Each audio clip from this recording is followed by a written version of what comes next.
what we'll do is we'll just do a little bit of story sharing, and then I want to turn to you and have you share with each other some of your stories, and that will be, the lay of the land. How's it feeling? Great. All right. So, pardon me, I have my questions here on this device. So if I'm not texting or taking photos of you. She said what? So it's been an absolute pleasure to get to know you and to get to know your ladies. To have you guys here. I just kind of happened to find the Shudio, and one thing just led to the other, and it was you and Joe. To give you guys a quick shout out, Joe and Ashley have been the mastermind behind this entire endeavor. Joe is our shop and event manager here. Hi, Joe. If you guys have seen anything posting on our social media, that's Trees, our social media, and soon to be online shop manager if I can get my shit together and actually launch this. Any minute now, it's gonna be coming. So I'm just overjoyed to have you here, and I was getting kind of chills when you were talking about it, because I'm just so excited. I think even chatting with all of you guys individually, there's a real, drive behind this as well. So I commend you for organizing this. Wow. I'm so excited you guys all joined us. So you are an artist, a jewelry maker, a founder, so many things. Pretty incredible. Entrepreneur. And I would love to hear more about how you came to create this space that we're in, and how it came to be. So the shop's name is The Shudio. It stands for Shop Plus Studio. Our first location was actually 2 blocks east of here on the south side of the street. We took over the dollar store for the post-OG people who would know that. Our original location, I actually shared with my sister, who's a filmmaker and web designer on the north side of Chicago. We would do pop-ups for Second Friday, so it would feature my jewelry and then kind of an evolving roster of local, eco-friendly, sustainable-minded, primarily female-identifying individuals as well. It kind of just worked out that those were who were in my network, and then I realized, oh yeah, that speaks to everything that I stand for, so this works perfectly, let's keep that going. But we would only do that for Second Fridays, which in this neighborhood starts with the art walk, and then a lot of the businesses will stay open later as well. And I think it's both a good thing because it created a really good draw, but it also confused people because they saw the mannequins in the window and they're like, I don't get why you're never open, what's happening here? So about 8 months into the space, and we were just using it as a private workspace as well as studio. About 8 months in, we turned it into a full-time retail store. My sister does more on location work, so she kind of stepped out of there, and I regained my retail footing as well. So we were there for 3 years, and then I took over this location from my friend Kelly. If you guys had been here before those 3 years, it was just for Didn't Matter, so it was just a plant store. Kelly's an amazing ceramics. We still carry a lot of her pots as well. She does most of our plant sourcing, so she's still very much a presence here. And then obviously the shop plus the studio remained. However, we're able to do a lot more workshops here as well. I teach a variety of metal stamping, intro to metal smithing. We have Debbie Carlos, another ceramicist right here. She'll be back in October teaching a pipe making class. And then obviously my studio is still back there as well. So you're a maker, jewelry maker. I'd love to when I have time. Don't ask me about gold full stack earrings right now. It's very clear that you have all of those design elements coming together. Can you tell us a little bit about the jewelry making and sustainability and kind of how that all comes together? So I started my jewelry line, Clyde's Rebirth. It's named after my cat. Bless his heart. And then the rebirth echoes the fact that when I first started, I was deconstructing vintage costume jewelry and then reimagining it in new ways. I was already a pretty avid thrifter at the time, and so I was coming across all these pieces, and just kind of the maker creative in me was like, what if I did this or changed this? I launched an Etsy store, got a really great response out of it. I was working for a photography company at the time that just worked us to the bone, and I was like, you know what, screw it, let's just give this a whirl and jump full into it. So I was working with just the vintage materials probably for about 2 years or so. I relished the challenge of working with kind of restrained materials in a sense because it was whatever I could source. But both luckily I was getting a really good response, but it was also really quick to burn out because it felt like every single piece was one of a kind. So it's not like I could sit down, design a collection, and then have that in production. It was like every time it's like, what the heck am I gonna make from this stuff? But I knew I wanted to transition into something that I was able to do at least limited runs of stuff. But the main goal for me was to remain sustainable, just because I was a thrifter. I was seeing, you know, all this jewelry at the thrift stores and stuff like that, and I didn't want to add to the mess, so to speak. So if I could still reclaim those more ethical materials, that was the main goal. So currently I use both recycled metals, which allows me much more freedom. I work with a retailer based here in the US. I try to recycle most of my scrap in studio, but occasionally I'll send stuff off. It's really nice, they give you a credit to then purchase new stuff as well. And then I do still use vintage materials, but they're dead stock materials, and dead stock essentially means things that were produced but never really released to the public. So I'm able to get better quantities but still limited run, like the necklace that I'm wearing tonight, which I so appreciate everybody has complimented. I can't make it anymore, which is kind of a cruel tease to wear tonight. But that's what also I think makes it really special, because then there's still a limited existence made. Yeah. So then when you do get it, you're like, oh, that makes me feel special. I'm one of 35 or something Right. like that as well. And that story, that maker's story, the connection behind Exactly. the things. Yes. Love that. So, from the sustainability perspective, what was sort of your aha moment, or the time that you knew this is my place in sustainability, or this is what I can do? Well, it's kind of funny because I did basically a 180 from growing up. My parents are flower farmers in southwestern Wisconsin. They're very sustainable, ethical-minded folk. And so when we were little, going back to school shopping, we would only go to secondhand stores. And at first it was kind of fun because I didn't really know anything better. And then you grow up and it's like you want to dress like the cool kids dress. And so I actually at one point made my own Nike stencil that I've been spray painted onto t-shirts. And I tried to convince the other kids that it was like imported from Japan, and they're like, yeah. There's like little scribble marks and stuff in the corner. And then I finally kind of wore her down, and we were able, anybody else from Wisconsin, I made her go to Maurice's to go back to school shopping and pay like too much for modern made clothes and stuff like that.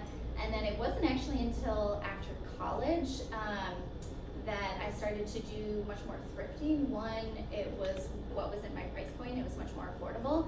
And I also now actually relish the idea of having more unique, not only wardrobe items, but it actually mostly started with home decor stuff, because I was trying to furnish my own solo apartments. Realized that I couldn't afford anything at the bigger box stores, and was like, okay, let's see what they have at these cool thrift stores. And then the more that I got into that, the more I started to dabble then into the accessories and the clothing, and then of course started selling vintage furniture too. So it was, I think I was almost a little bit hesitant just because that's how I had grown up. Yeah. And so I wanted to not fall, you know, it wasn't cool. And so once I kind of realized, one, it was more affordable, and then the more that you thrift, the more that you just see how much people give up. And so that really struck the chord in me, where it's like, I'm gonna do as much as I can to only source from these places, so that I'm stopping this cycle of, you know, throwing stuff away and encouraging new production and stuff like that. So the thrifting and vintage will always be my first love and my first go-to. Anytime I'm trying to source, like, I want a new fun outfit, I'm much more likely to go to a thrift store or even a fellow vintage store than I am to shop anything new. Even though I have some really treasured modern contemporary designers like Elizabeth Suzanne, if anybody has heard of her, she has my heart. I have like one of the early cocoon coats with, yes, I would never sell that thing, I love it so much. And so, but I also really respect her because she sources only like natural textiles, and she even did like a composting test for her stuff. But I also think there's so many garments already in existence that I appreciate everybody who has that go-getter mentality to designing something new. But I'm always going to go to something that's already created just to try to stop that cycle a little bit. Yeah, I know there's a couple of stats out there about extending the life of your clothing, and I think a lot of people end up throwing away garments that are new. I think it's anywhere between 65 and 70 pounds of textiles are thrown away by the individual, like one person a year. And I think it's extending the life of your garment by even just 1 year reduces carbon emissions by like 24%. Just like keeping things in the cycle, just keeping them moving, whatever that looks like to you. And speaking to that, we actually have Joe here, who heads up our Threaded Thursdays here in the shop. Actually later this month, so we switch off, it's the fourth Thursday? Third Thursday, fourth. It's one of the Thursdays, later on in the month. But we're switching off like last month. We had an artist, Jennifer, who taught Merl mending here. And then this month we'll have Joe here in the shop. It's going to be free. You can just come and hang out. She'll be teaching you how to sew on a button. We'll also have some cool vintage buttons like for sale. So if you wanted to like zhuzh up a blazer or something like that as well. But that's something that Joe is truly passionate about, and we're really excited about extending as well. Just because again, it's all about like really putting that care and that love back into your clothes.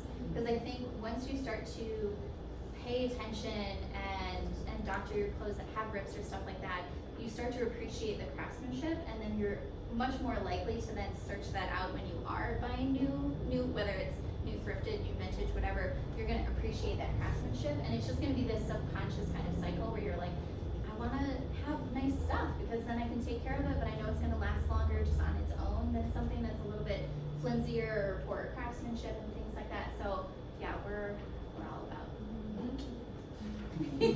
So how does sustainability play out into, I guess, your branding, your marketing? How do you talk to people or your consumers about it? What's your balance of your message? I was kind of chatting about this with a couple people earlier. We really try to focus on positive reinforcement and positive encouragement. I think most people are aware of the detriment of fast fashion, not only in our environment, but on like the individuals that are working in a lot of these factories with unsafe conditions and stuff like that. And so I don't really feel the need to like beat that home when they're shopping here. It's more about creating that positive reinforcement, and so they're much more likely to sustain it on their own. I like to kind of coin this term eco-diet. It's all about, kind of like having a regular healthy lifestyle. It's all about balance. And so I never try to shame people. I have friends that love to shop at my store, but they'll also shop at Madewell or Old Navy or things like that. But I think really providing that encouragement when they are shopping more consciously. And that's the biggest thing, is just being conscious about where you're spending your money. And I think it's okay to sometimes buy new, even if it's not necessarily ethical, if you're really conscious about it and you're like, I'm gonna wear this till it's dead, and try to take care of it that way. But it's just about that positive reinforcement, and so creating this really cool environment where people are excited to shop and to delve more. I always joke that we're like the gateway vintage store. I think one of the best compliments in a weird way is when people come in here and they don't realize that it's vintage clothing, because it feels very modern and accessible, and that's our real focus here. It's natural textiles and then just really classic shapes that I think fit into modern wardrobes. So if people are shopping at modern retailers, they're able to pick up pieces and really easily, immediately assimilate them into their wardrobe. Yeah. And then once they start to compare them, we're very sneaky about it, because then once they start to compare them, they're like, holy shit, this is really good quality, and that craftsmanship is there. And so again, it's that kind of subliminal positive reinforcement. It's not us shoving this information down their throat. It's kind of providing this really awesome opportunity to shop a variety, not only vintage, but handmade, all natural, ethically sourced, like all these things. And so they realize that there's a variety of ways to obtain a sustainable wardrobe. It doesn't have to be all fair trade, it doesn't have to be only vintage. Like, you can source this variety, and then you feel like you're never stagnated or pressured into just one area. Because that's another point in terms of sustainable or ethical wardrobes and kind of encouragement, is that those pieces that are made modern have a much higher price point, because when you factor it in, it's the living wages for the people that are working there, but that does provide a real detriment to a lot of people who don't have $300 to spend on one dress. And so we talk not only to like a cost per wear type mentality to stuff, but we also really do try to focus on accessibility and price points, because I want everybody to be able to have a more ethical wardrobe. But I do want there to be that conscious thought behind it as well. If there were one thing that you wish more people were talking about when it comes to an issue in the fashion industry, what is something? So many. No, I know. I was like getting to that question too, and I was like, oh shit, what am I gonna? I think it's kind of a toss-up between the working conditions of the individuals actually producing the garment, but also where the raw materials are coming from. Those are kind of like on par for me.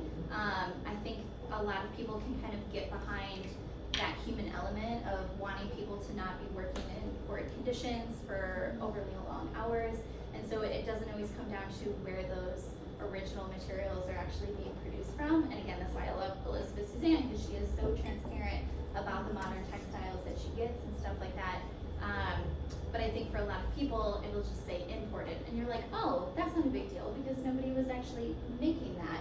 But somebody is ultimately still making that. So I guess it is kind of the workers' Yeah. ethical side of both of those things that I think more people should be aware of and be talking about, and kind of pressuring brands to be transparent about where those textiles are coming from too. Because I think ultimately we have such an amazing power and also responsibility as consumers to, I don't necessarily like the phrase hold brands accountable, because that can sometimes feel a little bit aggressive, but I think especially when it comes to a sustainable or ethical brand, encouraging them to be as transparent as possible, because that's ultimately, it's not just greenwashing, it's not just putting up that sustainable face, it's really putting in the work to show that you put your money where your mouth is, so to speak. Absolutely. So kind of on a more positive spin, Threaded was built on the idea that the Midwest is not just a flyover, that there's a lot happening, and I wish more people could see that. So if you, what do you love most about Chicago, or one thing that really inspires you that's happening here?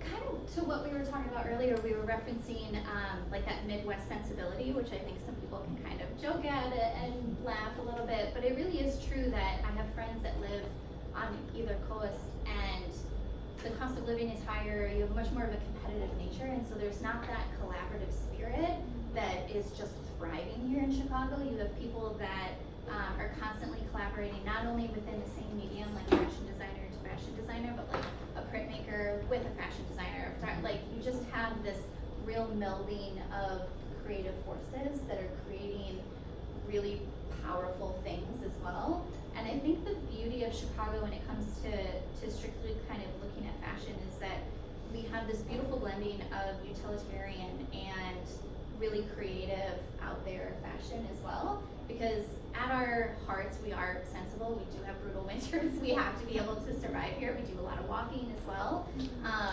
but I think that that's kind of the beauty of the challenge as well, because it is stuff that actually is wearable, but it can also have that high fashion slant to it as well. I think there's an amazing streetwear scene here as well that's alive and thriving. And even just more, like I said, I hesitate to use the word utilitarian because I think that can give the connotation of very like sparse and pared down. But I think just that blending of shit that works and shit that looks really good. And we're really good at creating that beautiful blend of the both. Yes. Yeah. I love that. Yeah. So if you had any words of wisdom or something that we can do to support you and the studio, what would you kind of Everybody buy something. I mean, I think it's, and this is kind of like small business minded across the board. I obviously have a lot of friends that run similar small businesses. People who live in neighborhoods with small businesses, we all love them. We all like to go in. We all get really sad when one closes down. And it's really expensive to run a small business, especially Chicago doesn't necessarily make it always as easy as maybe it could be. But I think just patronizing them, like when you can, buying holiday gifts, sweet friends gifts, but even sending other people there as well makes like such a huge difference. Word of mouth is honestly the best advertising because you're talking to your friends, your peers, your family, and so they're going to trust your expertise and advice as well. Obviously, I would love for you all to send everybody here, but just in general across the board in Chicago, It's just really important to stop by and show your love, no matter if you can afford to buy something that day, but send somebody else in there, post it on your Instagram, anything like that. Just every little bit, I think, really does make a difference, and we appreciate it. So, like, these guys know, like, I do a happy dance for literally every single sale. It doesn't matter how high or how low. Yeah. I appreciate all of it. Well, there's something really special about, like, this is a community space. Mhm. People can come here, they know who's gonna be here, that they can connect about their values and things they We care had about. 2 random women come into the store who created a friendship here, right? Like, they didn't know each other when they, Yeah, when which they, one? like 2 separate women came in. They were both trying stuff on. They literally struck up a friendship and went to get like drinks and dinner after that. I was like, can we come? That's so cool. I love exactly. That Yeah. doesn't happen online. Exactly. In the same way. Yes. When you're shopping. Yes. Absolutely. Awesome. Well, thank you so much. Yes, And thank thank you. you all for coming to kind of just hear a little bit of the story. Let's give her So I do also want to just create an opportunity for you to get to know each other. So what I'd love is if you can kind of look around your space and maybe find 1 or 2 people that you don't know. We can get up and kind of zhuzh around if we need, but thinking about introducing yourselves, your work or your connection to fashion or sustainable fashion, and then why you came tonight. So we'll start there. Let's all stand up and find a new spot.